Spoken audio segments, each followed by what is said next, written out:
Muito bem, amigos telespectadores, amigas telespectadoras, caros internautas que nos acompanham pelas redes sociais. Começa mais um bloco por Saúde do Homem, com o professor Dr. Marcos Tobias Machado, da Uroprocto de São Caetano do Sul. Professor, muito obrigado por me conceder mais uma vez o prazer dessa entrevista. Sempre bom estar aqui com você e com a sua audiência, Joaquim. Ótimo. Aliás, eu falei da Uroprocto de São Caetano, e São Caetano teve um momento marcante na história da cirurgia nesta segunda-feira, 24 de julho, faltando aí 4 dias para o aniversário de 146 anos da cidade, de realizar no Hospital São Luís da Rede D'Or a primeira cirurgia robótica do município, sob o seu comando. É um marco para a saúde da cidade e da região, não, professor? É um marco significativo, Joaquim. Veja, um hospital jovem, com 7, 8 anos já de vida, com esse nível, que é o nível máximo de desenvolvimento da cirurgia, já com destaque em outras áreas da cirurgia, mas agora adentrando para essa área da cirurgia robótica, eu não tenho dúvida nenhuma que o hospital atira na robótica e acerta na oncologia, na cardiologia, na gastro, na ginecologia, cirurgias mais complexas. Então, o hospital que tinha um perfil aí de cirurgias de média complexidade vai para um perfil agora de altíssima complexidade, já tem UTIs, várias UTIs dentro do hospital, então ele está com a estrutura toda preparada para receber o que tem de mais moderno e mais complexo em procedimento envolvendo a área cirúrgica. Então, acho que é um passo muito grande para o hospital, e além disso, traz prestígio para o hospital também, essa questão de tecnologia, porque aí ele acaba fazendo mais exames, acaba trazendo mais pacientes para dentro do próprio hospital, para outras especialidades.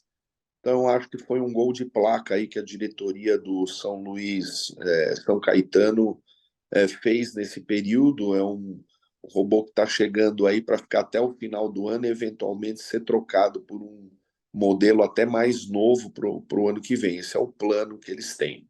Legal. Esse é um Da Vinci, né? Sim, sim, é a única plataforma. Na verdade, a gente já tem mais duas plataformas comercializadas, mas vamos dizer que é a plataforma que mais tem aparelhos instalados no Brasil, Sim. é o Robô da Vinci. Legal. E como é que foi? Como é que transcorreu essa cirurgia? Tudo bem? Tranquilo? De maneira habitual, sempre uma preocupação quando você instala sistema robótico num hospital é treinamento de equipe. A equipe cirúrgica já tem uma experiência grande, a gente faz isso desde 2010, então veja, mais de 12, 13 anos fazendo isso. Mas a equipe de enfermagem, interessante que o chefe da equipe de enfermagem foi o colega que ajudou a gente a fazer a primeira no Brasil, há 7 anos atrás, 2016, foi a primeira instalação de plataforma robótica na região do ABC. Fui eu também que fiz as duas primeiras operações. E dessa vez o Rodrigo, da enfermagem, treinou todo mundo, junto com o pessoal da empresa, da Intuitive. Eles são super rigorosos, a cirurgia transcorreu como se a gente estivesse num hospital que tem grande experiência em cirurgia robótica. Então, é muito interessante que os processos são muito padronizados, e isso traz uma segurança muito grande para o paciente, né? Para a equipe. Legal.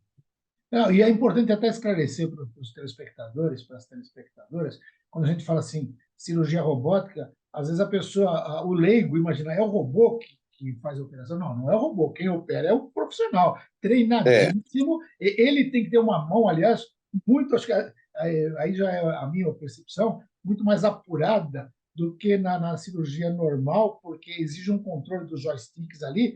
A máquina ela só facilita muito, mas quem faz a cirurgia é o profissional, né?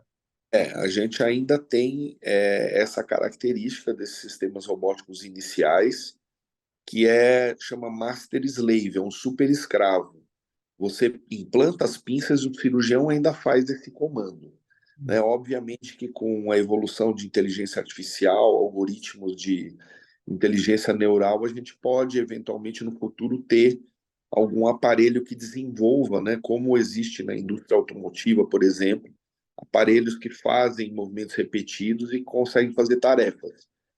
Na cirurgia, obviamente, isso é bem mais complexo do que simples movimentos, né, de ir para frente, para trás, é bem mais complexo, tomada de decisão, mas a gente está no desenvolvimento dessa tecnologia. Então, ainda assim, o cirurgião tem que ser bem treinado e, como você bem disse, é diferente da cirurgia aberta, onde a gente põe a mão lá dentro, né, da cavidade aberta. A gente tem pequenas pinças e a gente faz movimentos muito delicados para que essas pinças possam afastar os tecidos, cortar, cauterizar. E a gente enxerga com visão 3D, que dá uma qualidade muito maior para a imagem, diferente da laparoscopia, que a gente olha numa televisão, é 2 dimensões. Então, você não tem um plano de profundidade.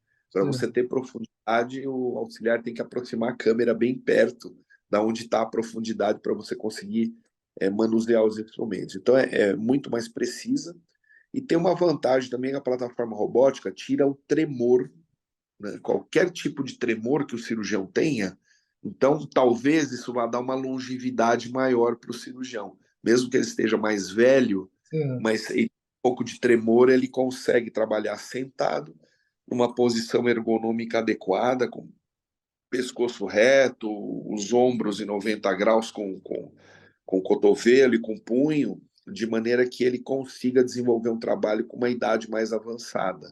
Que legal. Interessante, né? Porque o indivíduo vai ter mais experiência, então, se ele não se perde muito para a questão física, né? Eu tinha um professor que falava, tem algumas cirurgias que não é nem para indivíduo muito novo, nem muito velho. O que ele queria dizer? Que precisava, além de inteligência e experiência, ter força física para conseguir.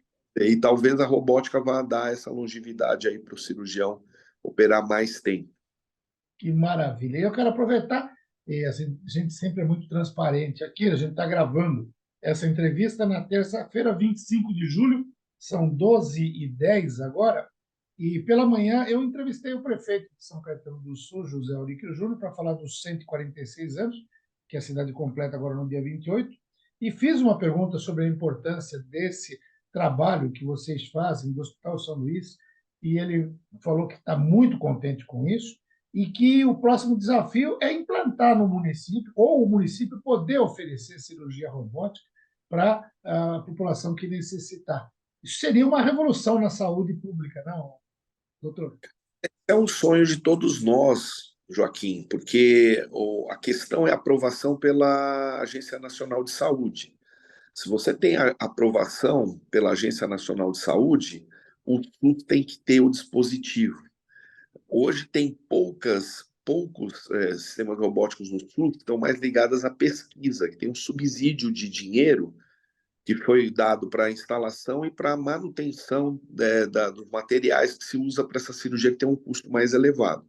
Então, o grande sonho da gente é poder ter esses sistemas no sistema público, provavelmente com a concorrência, com outros sistemas robóticos entrando no mercado, é possível que o preço caia bastante e a gente possa ter no sistema público, sim. Né? A gente tem algum projeto aí que, para o futuro, eventualmente, poder desenvolver isso na rede pública, sim. Mas ainda é um sonho que a gente tem. Verdade, verdade. Bom, para completar, tem alguma coisa que eu não perguntei que você gostaria de falar? Fica à vontade. Eu acho que está sempre atento à tecnologia. A tecnologia, quando vem para o benefício do ser humano, ela é instalada. Ela pode ter um custo mais elevado, ela pode demorar um tempo, mas quando ela beneficia, ela acaba sendo instalada e substituindo as formas antigas de como a gente agia. Então, isso é uma coisa bem filosófica, bem genérica, e a gente está sentindo isso na medicina. Seria isso. Tá ótimo. Professor, obrigado por mais essa aula e até a próxima semana. É isso, um abraço, até mais, até logo. Professor Dr. Marcos Tobias Machado, urologista da Uroproctor de São Caetano do Sul, falou com você.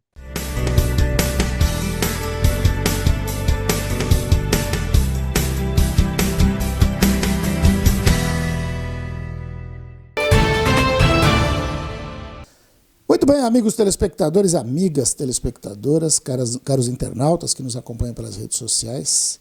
E não é que a Universidade Municipal de São Caetano do Sul, a USCS, chega neste 1º de agosto de 2023 aos 55 anos de história.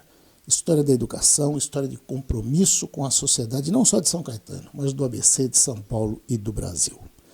Eu acompanho a história desses 55 anos há algumas décadas. Eu estava lendo um livro aí na recepção dos 50 anos, e tem lá figuras como Cláudio Mussumessi, Oscar Garabellotto, com os quais eu tive a oportunidade de conviver e de entrevistar. Mas hoje eu tenho a imensa satisfação de conversar com o atual magnífico reitor, professor Dr. Leandro Prearo, que eu conheço de algum tempo. Primeiro, reitor, muito obrigado por me conceder o prazer dessa entrevista. O prazer é nosso de recebê-lo aqui na universidade, de conceder essa entrevista para falar um pouco sobre o aniversário da USCS, nessa data tão importante, nesse ano tão importante para nós, e para falar um pouco do que a gente vem prestando à comunidade de São Caetano, da região principalmente, e do país.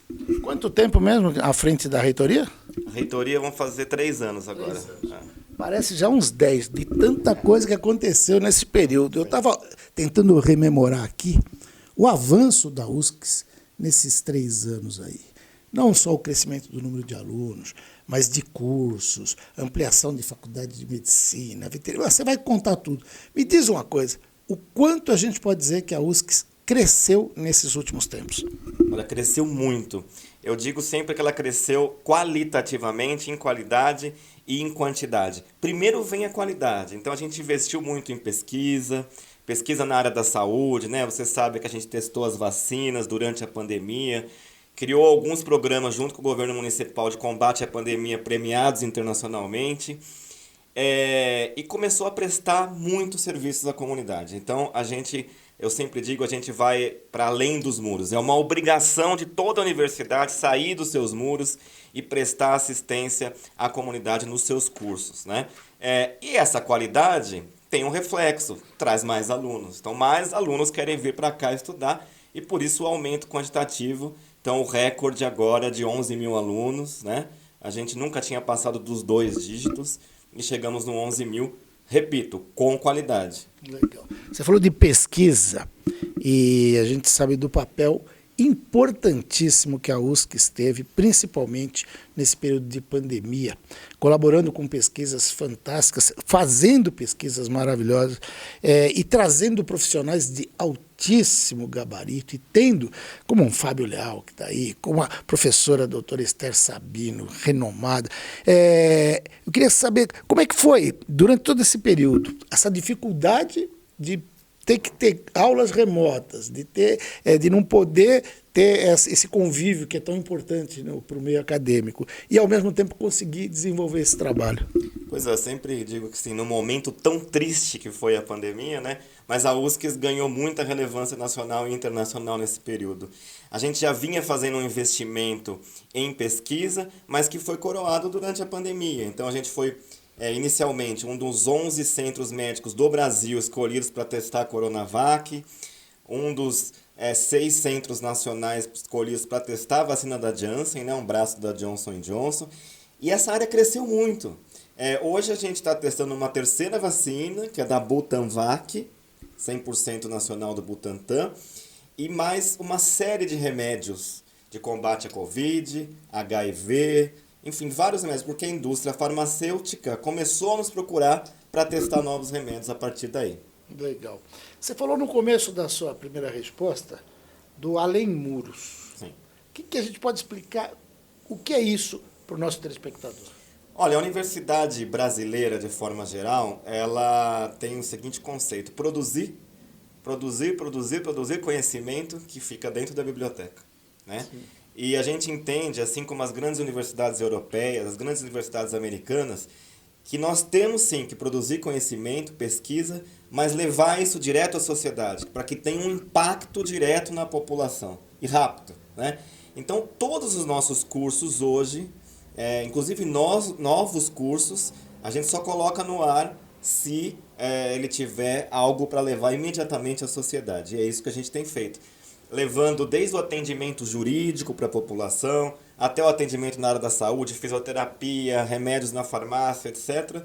E culminando agora nos últimos 2 meses na saúde animal, que tem sido um grande sucesso também. Aliás, o prefeito Aurico tem falado várias vezes, a gente está gravando esse programa, sou muito transparente aqui, porque às vezes fica na internet e fala, já foi tal dia, mas essa gravação é dia 25 de julho, às 15h30, aqui na Reitoria, 25 de julho de 2023, pela manhã. O prefeito concedeu uma entrevista falando dos 146 anos de São Caetano do Sul, e um ponto em que ele fez questão de dar destaque foi do papel da USCS, da parceria da USCS com a gestão e da importância nessa questão do hospital veterinário animal e em outras parcerias com a parte da saúde. Fala um pouquinho como é que foi isso. E olha, é novidade, quer dizer, é inédito um município ter um hospital veterinário municipal. Como é que está funcionando? Está funcionando a todo vapor, um grande sucesso. Para você ter uma ideia, quando a gente desenhou esse hospital, desenhou com 350 atendimentos ao mês no projeto. E hoje a gente está fazendo 350 atendimentos numa semana. Então tem sido um sucesso, a demanda muito grande, demandas por cirurgias, por exames, né? Já que o hospital faz o atendimento secundário. Ou a prefeitura tem a unidade básica de saúde, que dá o primeiro atendimento e, caso haja necessidade, envia ao hospital. Então tem sido um grande sucesso, a gente está muito contente, porque é uma parceria ganha-ganha, né? Ganha a população de São Caetano, porque tem um atendimento público municipal gratuito e universitário, tá certo? Então lá tem os nossos professores, doutores, que fazem pesquisa na área de saúde animal, junto com os alunos atendendo os animais. Então ganha a população e ganha os nossos alunos, que têm uma formação de qualidade com a prática no dia a dia. Eu imagino, acho que não sei se deu para sentir já essa busca, mas a procura de interessados no curso de medicina veterinária deve ter crescido ou vai crescer muito, até porque a paixão pelos pets tomou conta das pessoas de um jeito que os pets viraram membros da família. A gente fala saúde animal, mas eles são membros da família. Eu imagino que esse curso de medicina veterinária que deve crescer, então, muito daqui para frente, né? Tem crescido bastante. Desde que a gente anunciou a vinda do hospital, ele tem crescido bastante. A gente tem recebido novos alunos, mas também muitos alunos transferidos de outras instituições. Então é um orgulho muito grande o curso de veterinária, é um orgulho muito grande para nós esse hospital, esse desenho junto com o poder público de atendimento aos animais de uma forma inovadora no país. Agora, ao mesmo tempo, não é deixar de lado de jeito nenhum o atendimento à população, porque a gente tem o curso de medicina mesmo, e não só de medicina, psicologia, são vários cursos de direito, todos eles voltados também para atender a população. Como é que se dá essa relação aí? Toda relação, via de regra, é com o poder público municipal. Então, por exemplo, clínica de fisioterapia, a gente atende mais de 1.000 pacientes durante o semestre. Farmácia escola, produzimos 7 remédios, 400 mil comprimidos por ano, gratuitos à população. Enfim, esses atendimentos são encaminhados também pelas UBSs, pelos médicos da prefeitura. Então, eu diria, repito, fisioterapia, farmácia escola, tem clínica de nutrição, clínica de musculação, a área jurídica, o atendimento em contabilidade em parceria com a Receita Federal. Enfim, todos os cursos levam algo de imediato à sociedade. Legal. Isso me deixa bem feliz, porque eu lembro da minha época de estudante e a gente brigava muito para que a universidade estivesse inserida nas demandas sociais. E aquilo que você tinha falado antes, a gente conheceu uma outra universidade, que era aquela universidade autossuficiente, distante, que até desenvolvia projetos, programas, teses para ajudar a sociedade, mas sempre muito longe. Aqui não, aqui a gente percebe que a USCS está no meio da sociedade, está no seio da sociedade, né? Está no seio, porque assim, o desenvolvimento, a gente imagina que tem que ter aí pelo menos 3 hélices, que a gente costuma falar na teoria. Tem que ter o poder público junto com o setor privado e junto com a universidade, né? Esses 3 entes trabalhando ao mesmo tempo certamente trazem grande desenvolvimento, conseguem desenvolver grandes projetos. Então, a universidade está cumprindo o papel como a gente imagina que deve ser e como é nas grandes cidades do mundo, europeias, sempre participando da construção, mas também da execução das políticas públicas. Um outro ponto que me chama a atenção na atuação da USCS é a preocupação com o meio ambiente, com a sustentabilidade, inclusive com estudos, né, de poluentes. Fala um pouquinho desse trabalho. A gente tem aqui um laboratório que é o IPH, que é liderado pela professora Marta, nossa estrela aqui da universidade, está sempre aí na Globo, nos programas todos, e faz análise da maioria dos rios aqui do estado de São Paulo, por vezes até fora do estado, em Minas, nas tragédias que tiveram, o pessoal do IPH participou e tal. É muito legal, por quê? Porque a Marta lidera com outros professores, com a colaboração do setor privado, que financia alguns estudos, né, materiais, mas com a participação maciça dos alunos. Às vezes eu recebo as imagens no domingo, no sábado, do pessoal do IPH com 30, 40 alunos na Billings fazendo coleta, enfim. É um trabalho importante para a nossa região, né? Nossa região que tem a represa Billings, que é muito grande e muito importante para o abastecimento. Então, é um papel também, como os outros, que a universidade tem que cumprir. Legal. Eu lembro de ter entrevistado a Marta nesse projeto da Billings mesmo, com aquela canoagem lá, tal, e um trabalho de levantamento de toda essa condição ecológica, tal, que é importantíssimo. Agora, você falou do atendimento aqui em São Caetano, a gente falou de outros pontos, mas a USCS pensa além Brasil, né? Como é que é isso? Olha, uma boa universidade hoje tem que investir em internacionalização, né? Estar em contato com outros países, universidades em outros países, por quê? Para trocar experiências, para construir pesquisas em conjunto, né? Então a gente também tem investido muito nisso, temos 57 convênios internacionais, nos mais variados países, toda a América Latina a gente tem convênio, grande parte da Europa Oriental, um pedaço da Ocidental, então a gente tem grandes convênios. É claro que a gente tem uma grande barreira ainda para que os nossos alunos saiam da universidade USCS e vão intercambiar nesses outros países, que é a língua. A língua é uma grande barreira para o brasileiro, né?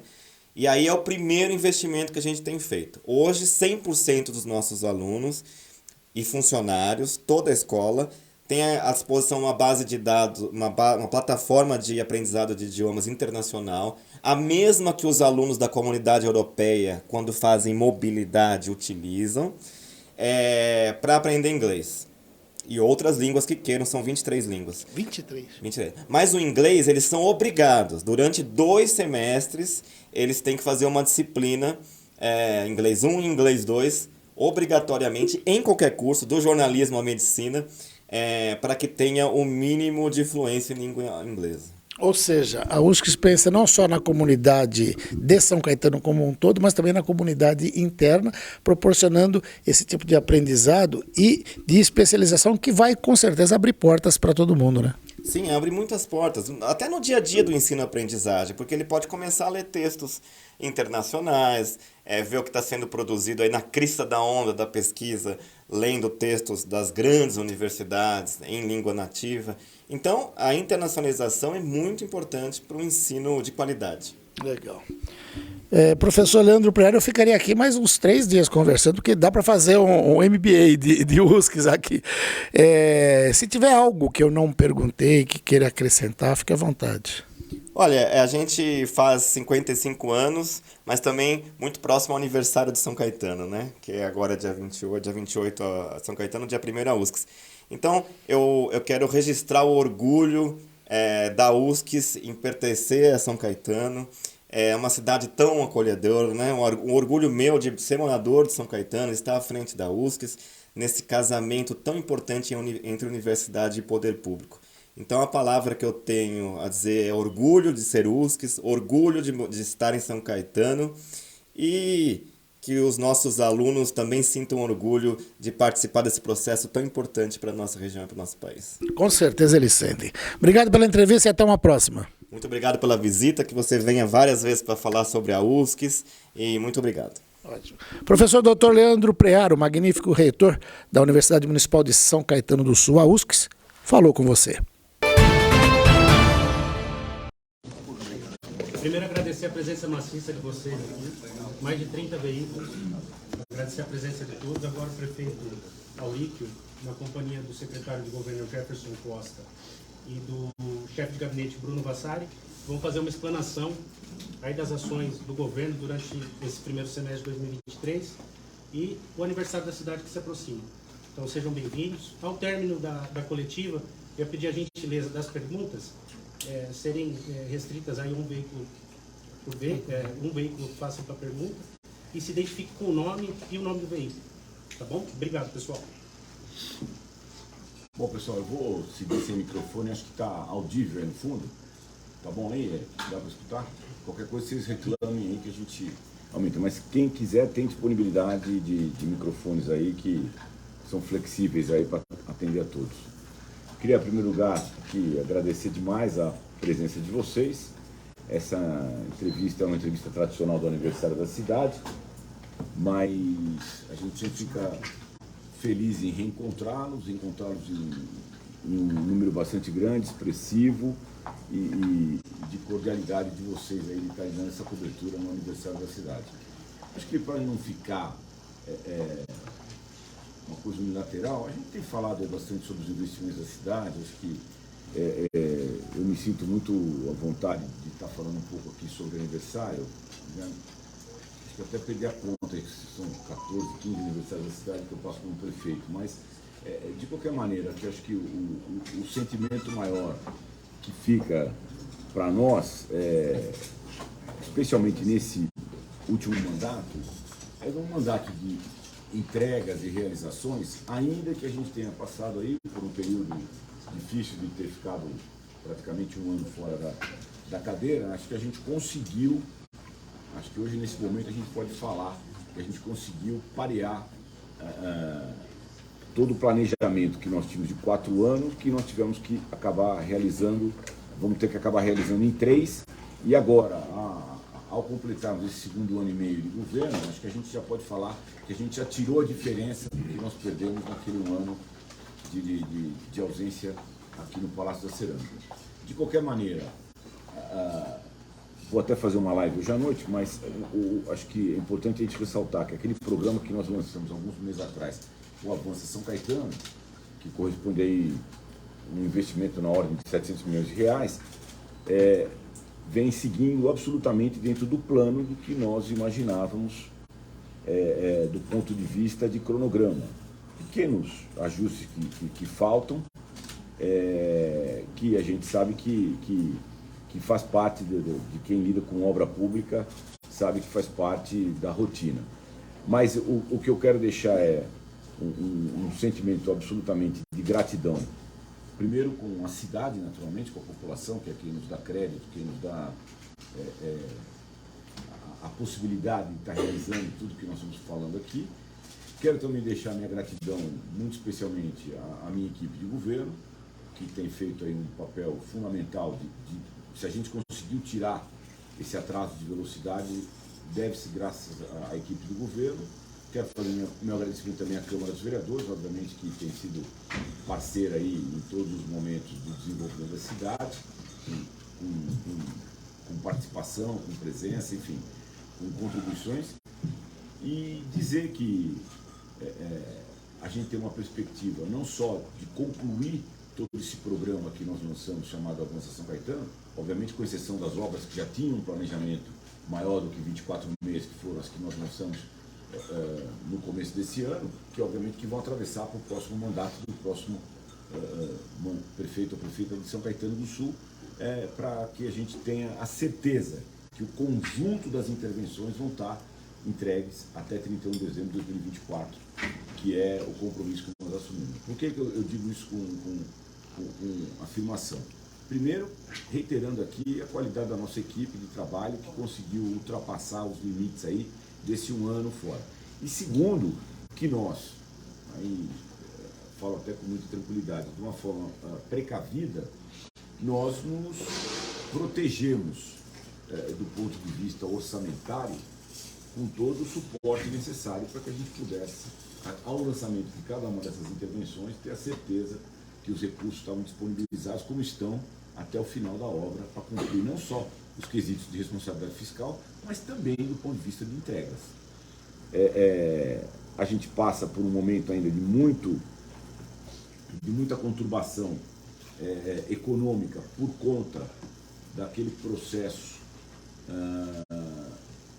que o Fundo de Depósitos Judiciais do Banco do Brasil nos acomete por um saque indevido feito em 2015 e 2016, numa ação onde existia um depositório judicial da Companhia Paulista de Trens Metropolitanos. Essa ação transitou em julgado no Supremo Tribunal Federal.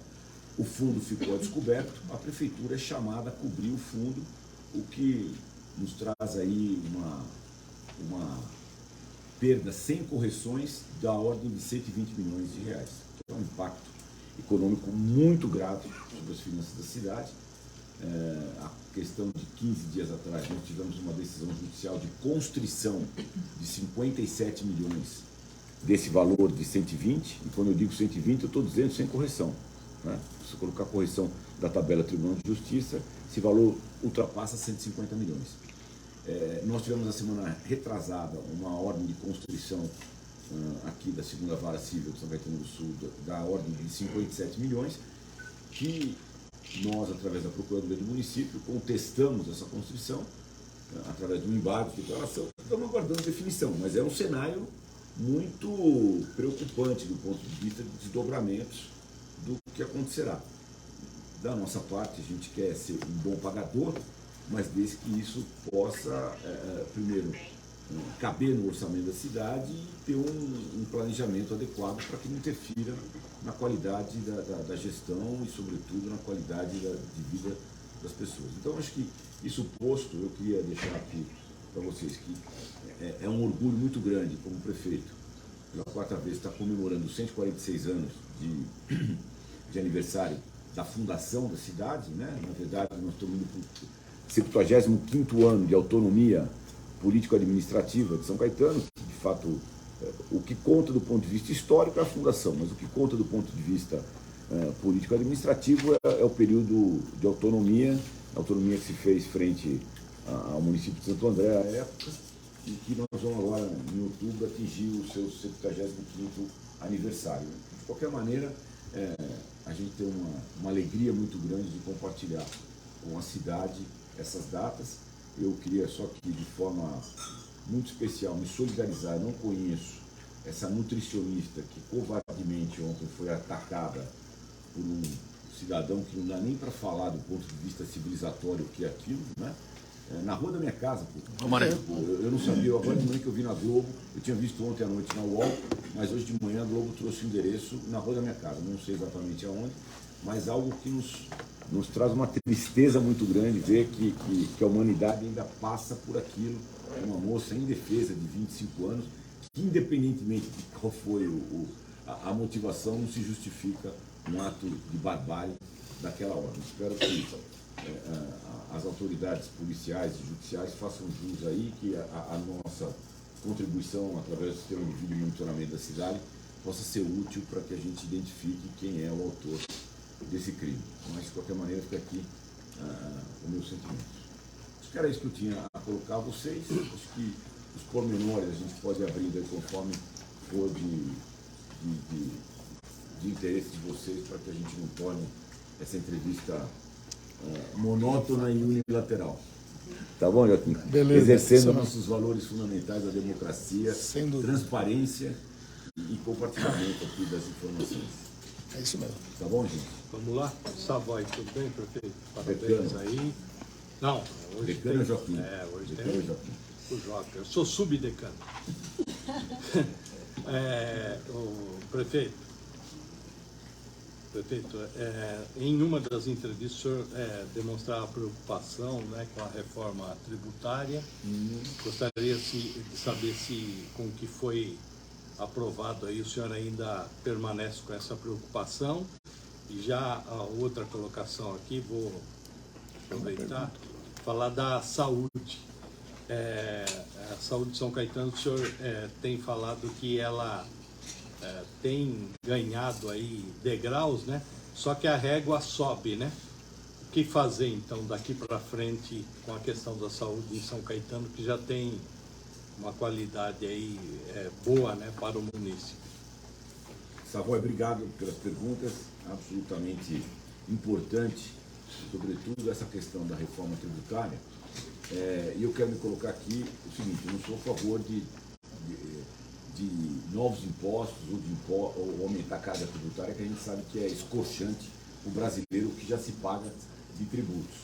Mas eu temo por essa reforma que foi aprovada pela Câmara dos Deputados, o Congresso ainda não aprovou, né, definitivamente. Hoje, inclusive, tem uma matéria clara dizendo que o Senado está se colocando cada dia que passa mais duvidoso do ponto de vista do acolhimento da matéria aprovada pela Câmara. Por que eu estou dizendo isso? Especialmente para São Caetano. Eu acho que a gente pode fazer aí um apanhado geral. Eu acho que o Brasil, quem vai ser o grande ganhador não é o contribuinte, não é o Pacto Federativo. O grande ganhador dessa reforma tributária é o governo federal, é a União. Acho que claramente a gente vai ter um aumento de receita da União às custas de uma alíquota única que ainda está sendo discutida, mas que já de cara o Senado já falou, e os estudos que mostram, sobretudo um estudo apresentado pelo IFE, que é o Instituto Fiscal Independente do Senado, que mostra claramente que a alíquota única apresentada é insuficiente para cobrir as exceções demarcadas nesse momento. Isso posto, ainda que a União seja ganhadora, os estados e municípios serão perdedores, sobretudo os municípios, em dois quesitos. Primeiro, porque a gente perde a autonomia política administrativa, e aí eu vejo, sinceramente, ainda que seja uma emenda constitucional, eu vejo um artigo de infração à Constituição, na medida que você quebra a autonomia dos municípios na gestão do tributo sobre serviços, do ISS. E segundo, que a cota-parte dos municípios no ICMS deixa de existir como cota-parte e passa a ser o IBS, um imposto de bens e serviços, o que diminui substancialmente a capacidade de gestão dos municípios. Mas no caso nosso, eu traria o agravante maior. Essa reforma, ela sai de um modelo de produção, de taxação sobre produção, para taxar consumo. Então isso, para cidades de médio porte, como é São Caetano do Sul, é terrível. Porque hoje nós temos uma grande produção industrial. São Caetano é tido e havido aí como um dos grandes municípios produtores na indústria brasileira, que isso vai contar muito pouco daqui para frente, e o que vai passar a contar são os grandes coeficientes populacionais das grandes cidades metropolitanas, que eu não estou dizendo aqui que não devam ganhar, mas a gente tem que entender essa fórmula, que para alguém ganhar, quem é que vai perder e quando é que vai perder. Vai ter um modelo de transição, vai ter um fundo de compensação, há muita nebulosidade.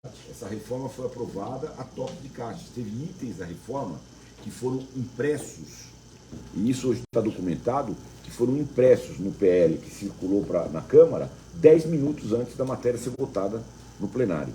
Portanto, há que se entender que é uma matéria que fica de caráter absolutamente frágil perante a sociedade. Agora, o desdobramento disso só há uma expectativa, o Senado Federal, né? A Casa de Revisão, que deve ter um papel preponderante na revisão dessas matérias. De modo contrário, eu acho que, Savoy, nós vamos ter aí um futuro muito nebuloso para os municípios, São Caetano especialmente. O município fica com um ônus só nessa reforma. Ficou muito difícil. Do ponto de vista da saúde, eu quero dizer que continua sendo aí o nosso carro-chefe, né? Por mais que a gente invista em educação, invista em outras áreas, a gente faz pesquisa, a população identifica que o nosso carro-chefe é saúde. Então, não se briga com pesquisa, muito menos com a população. Vamos continuar nesse caminho. Acho que os investimentos foram maciços, temos muita coisa já entregue, mas muita coisa para entregar. Acho que hoje a gente vai poder falar um pouco isso na live. A entrega do Atende Fácil Saúde foi um sucesso, é um sucesso. Os números falam por si.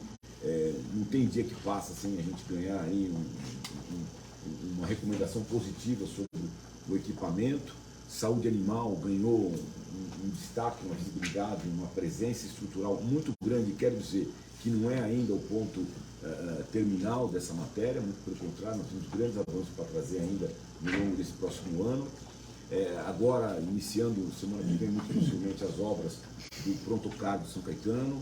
Vamos iniciar também ainda em agosto a expansão do Hospital Municipal de Emergências, vamos dar início à construção da UBS do centro, a UBS do bairro Nova Jersey, ou seja, tem muito ganho para frente. Política de assistência farmacêutica é uma das questões que a Secretaria da Saúde leva com o maior rigor possível. Vamos ter novidades também agora aqui pela frente. Enfim, o cardápio da saúde é muito grande, sabe? Prefeito, Continuar entregando. Estou pegando essa questão financeira ainda, para não fugir dela. O senhor iniciou falando do Avança São Caetano, um pacote de obras gigantesco, e terminou falando desse bloqueio dos 150 milhões aí. Só para que a gente tenha uma noção do que esse bloqueio impacta no orçamento do município. Hoje o município, no orçamento atual, investe quanto em obras e quanto isso prejudica? Essa sua pergunta, a resposta vai ser muito clara, que foi o que eu perguntei para a juíza. Né? Porque, na verdade, só para deixar claro aqui, Joaquim, a despeito desse saque dos fundos judiciais, hoje corrigido, está aí na casa de 160 milhões, a juíza decretou uma constrição de 57 milhões, dizendo que aquele valor era incontroverso. Prefeito, mas o que seria essa constrição? É a mesma coisa que sequestro? É um pouco diferente, eu não sei se tecnicamente eu vou conseguir falar do ponto de vista jurídico, mas ela retém esse valor, mas ela não disponibiliza imediatamente para o credor. Mas ela bloqueia, o senhor continua pagando. Hã? O valor o senhor continua pagando. Está se discutindo. Mas aí ela bloqueia esses 57 milhões. Ela tira da conta da prefeitura e põe numa conta. Não pode usar. Já tirou. Não, quando ela decidiu isso, eu pedi uma audiência, ela nos atendeu, eu levei para ela alguns fatos novos do ponto de vista da movimentação bancária, da relação da CPTM com o fundo do Banco do Brasil, e ela entendeu da nossa dúvida, reconheceu que o valor que ela tinha pedido de construção como incontroverso não era mais incontroverso, era controverso. Então ela ela não decidiu ainda a suspensão, mas ela não executou essa constrição que ela tinha determinado em sentença a questão de 15 dias atrás. Então nós temos uma expectativa de qual vai ser a decisão dela em cima desse embargo de declaração que a Procuradoria impôs a essa ação, e obviamente que vamos recorrer aí às instâncias superiores na medida que essa constrição se concretizar, que eu quero crer e quero ter esperança que não se faça. Mas enquanto ela impacta? Não, então voltando na pergunta do Joaquim, a gente trabalha aí, um município saudável, trabalha com 3, 4% do seu orçamento do ponto de vista de capacidade de investimento. Isso, né, Jefferson? Então, se a gente está falando de um orçamento aí, receita corrente líquida de 1,5 bilhão, nós estamos falando em 40, 50 milhões de investimento. Foi o que eu falei para ela, doutora, a senhora tirou não só o investimento, mas isso traz uma desorganização tão grande, compromete saúde, educação, folha, enfim, tudo que faz parte da vida cotidiana do município. Ela entendeu e parou para reavaliar e pensar a questão. Mas é tirar aí a capacidade, não é de um ano, né? Porque na verdade, quando você fala em investimento, isso se desdobra ao longo dos anos. Prefeito, o senhor falou muito da questão da saúde animal agora na sua abertura, né?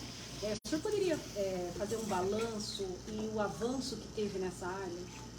Olha, eu quero aqui primeiro dizer, e não faço aqui do ponto de vista de autoelogio, mas eu acho que a gente criou de fato uma política de saúde, proteção e bem-estar animal muito consistente no município. E aqui eu quero fazer um agradecimento muito especial à nossa universidade, que é através da Faculdade de Medicina Veterinária que a gente tem o respaldo científico para avançar nessa política pública, e também quero fazer jus aqui que foi a criação da Subsecretaria de Saúde Animal, e aqui eu quero falar da subsecretária, a doutora Alexandra, que traz primeiro consigo uma experiência de de ser dirigente hospitalar de outros segmentos na capital, com políticas públicas em execução em outros municípios da região metropolitana, que trouxe toda a sua experiência aqui para dentro. Então isso nos traz hoje uma política robusta que nos garante uma qualidade, primeiro, na assistência, a gratuidade dessa qualidade, dessa assistência, o acesso livre a esse tipo de assistência e os desdobramentos que isso trará agora aqui para o município. Eu não vou me antecipar, porque isso vai ser pauta de um encontro especial para a gente dizer das próximas etapas, mas são etapas muito importantes que só vão trazer mais robustez a esse sistema de saúde, proteção e bem-estar animal. Levando isso eu falo isso de forma reiterada, e não estou aqui fazendo crítica, porque é comum você encontrar localidades que esse tema se mistura com a questão política, eleitoral, né? Não é nosso objetivo, não é meu propósito, nunca me aproveitei dessa pauta. A nossa pauta é eminentemente em termos de política pública nesse segmento e assim vai continuar sendo até o final do ano que vem. Senhor Prefeito, a sua gestão tem sido muito claro o avanço em políticas sociais inclusivas da mulher na cidade, né? Exemplo é a Patrulha Maria da Penha, né? O centro de referência. A questão também de saúde, né? A Secretaria de Saúde também tem investido bastante nessa situação, inclusive, de mulheres de áreas periféricas, em especial. Eu gostaria que o senhor falasse um pouquinho mais a respeito sobre os projetos relacionados à situação da mulher na cidade de São Caetano.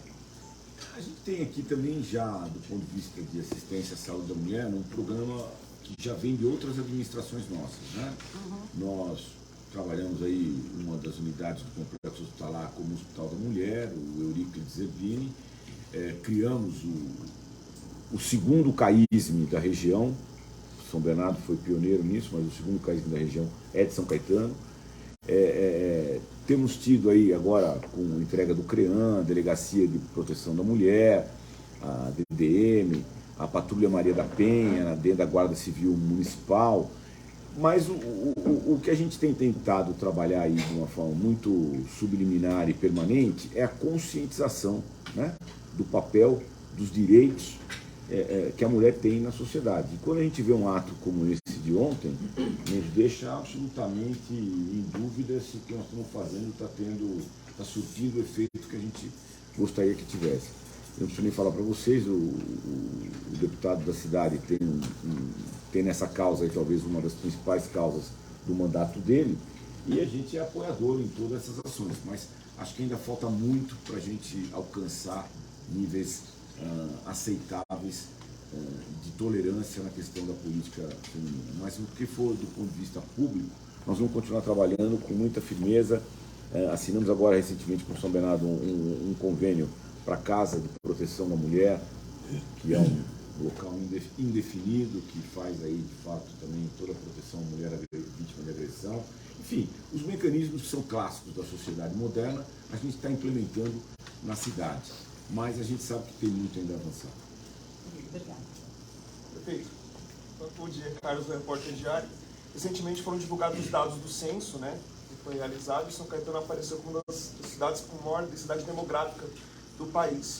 O quanto que isso preocupa a gestão, não só para o agora, mas para o futuro da cidade, e o que pode ser feito para tentar auxiliar essas pessoas, né? Porque mais gente interessada em vir morar em São Caetano, mas não necessariamente a cidade comporta tanta gente assim. Como é que funciona para a gestão essa questão da densidade? Olha, Carlos, primeiro que esse fator de alta densidade demográfica é antigo de São Caetano, né? Outros censos já revelavam isso. Nós chegamos a ser a primeira cidade metropolitana em índice de densidade demográfica. Acho que nós estamos em segundo agora, né?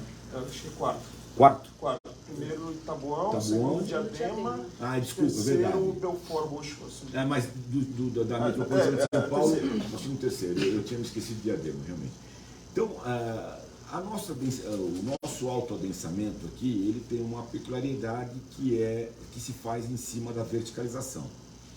Do ponto de vista de suporte urbano, nós temos dado conta do recado e tenho certeza que se a cidade continuar no ritmo que a gente vem apresentando, ela vai ter essa condição. Até porque, você é mais jovem, mas o Joaquim aqui, vamos lembrar, década de 70 para 80, nós tivemos um censo que bateu 180 mil habitantes de São Caetano. E nem por isso deixamos de ser, na época, o príncipe dos municípios, né, Joaquim? Acho que foi o censo de 80, né? De 80. De 80. Então, houve com a desindustrialização um encolhimento, que agora faz uma curva de retomada, ainda nos moldes bastante pouco intenso. Mas o que eu quero dizer é que existe um dilema sobre tudo isso. Eu, particularmente, entendo que o adensamento com qualidade, ele é válido. Por que eu estou falando isso? Porque hoje, se você for pegar, agora estou falando no sistema tributário vigente brasileiro, tanto no atual quanto no vindouro aí, que está sendo produto de reforma, da reforma tributária, o coeficiente populacional tem um peso significativo do ponto de vista de transferência de receitas. O São Caetanense ainda não se atentou a isso. E eu me lembro que em 2012 a gente tinha, no meu segundo mandato, a gente tinha uma política, não vou dizer de incentivo, mas tinha uma política flexível do ponto de vista da verticalização do município. Dentro do que eu estou te colocando aqui, com qualidade, responsabilidade, com planejamento urbano, com o crescimento de toda a infraestrutura da cidade que acompanhasse isso, e isso foi um dos temas que de forma mentirosa o adversário à época trouxe que esse era um fator de perda de qualidade de vida. Passou-se 10 anos, a qualidade de vida da cidade aumentou, porque nós fizemos aquilo de forma planejada. Hoje aquele mercado não existe mais, a cidade parou de crescer populacionalmente ainda, que a gente tem esse adensamento que você citou, mas está absolutamente controlado. Eu acho que a cidade tem que ter um crescimento vegetativo, sim. É ruim quando você não tem. Agora, que nós vamos ter sempre adensamento alto, vamos, nós somos 15 km², porque não tem para onde ir. É mais ou menos aí, é um pouco diferente. Taboão tem a mesma questão que nós. Diadema não, Diadema ainda tem áreas que, se tiver lá um plano de expansão, você pode levar a população para áreas mais periféricas. Taboão é como nós aqui, está espremidinho ali entre o Morumbi e Itapecerica, que vem depois. Então, o que a gente tem que fazer aqui é ter planejamento, ter qualidade de gestão, para que a gente possa garantir um desenvolvimento urbano planejado. Perfeito, bom dia. Walter Estevam, ABC Repórter. A questão da segurança sempre aparece em primeiro lugar nas preocupações da população, seja aqui ou em qualquer lugar do país. E por mais que a Prefeitura invista nesse quesito, sempre há dificuldade. E a gente percebe sempre pelas novidades que vocês apresentam que a ideia é realmente melhorar. Mas é difícil melhorar. O que mais pode se fazer para a cidade?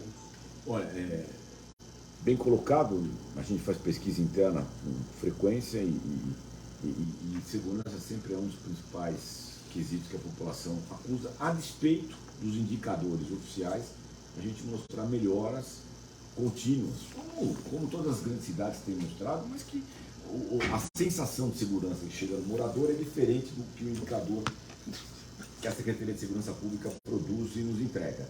O que nós temos feito e vamos continuar fazendo é investindo em inteligência e agora, de forma especial, nós vamos abrir um concurso grande para requalificar a Guarda Civil Municipal e ampliar o seu contingente dentro da legislação vigente. Mas, paralelo a isso, vamos continuar investindo com uma ampliação da ordem de 50% do número de pontos de vídeo monitoramento, inclusive expandindo, ampliando o centro de gerenciamento do município, que tem sido aí um centro de gerenciamento exemplar. Mas nós, agora, o fato da gente trazer novos equipamentos de tecnologia mais avançada, nos requer um espaço maior. Então nós vamos ter aí, nos próximos dias, a gente deve anunciar um conjunto de ações, mas que estão lastreadas basicamente em aumento de contingente policial. Quanto?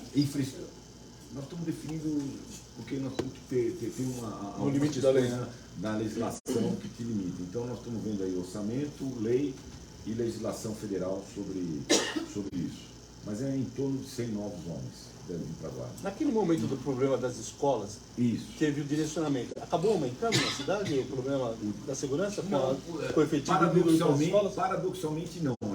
A gente tinha esse receio, tanto que a gente, naquele momento, de forma imediata, disponibilizamos a Guarda Civil Municipal para dentro das unidades escolares, que perdura até hoje, porque na época, qual que era a alternativa? A alternativa era fazer uma contratação emergencial de qualquer empresa de segurança para colocar nas escolas e voltar o contínuo da guarda para as ruas. A gente optou em não fazer contratação emergencial, fazer de forma licitada, com toda a programação, que deve ter ido para a rua, foi para a rua ontem, né?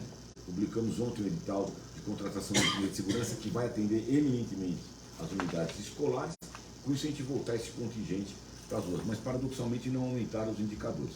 E junto com tudo, com a questão de recursos humanos e inteligência, toda a estrutura que faz parte, viatura, reformulação de equipamentos, enfim, capacitação profissional, plano de carreira para o segmento, tudo está no entorno aí que a gente deve anunciar para os próximos dias. Prefeito, só um parênteses para não perder o gancho, essa empresa ela vai fazer exatamente o trabalho que a GCM faz hoje na porta de todas as escolas municipais. Isso. segurança armada não letal dentro das escolas. Esse é o objeto da contratação. E já começa a partir de quando? O edital de licitação foi para a rua ontem. É pregão? Pregão. Deve durar uns 30, 40 dias aí para a gente ter o conhecimento de quem é a empresa. Tá, e a previsão de investimento? Tem aqui, eu te levanto já. 9 milhões de reais. Prefeito? Oi.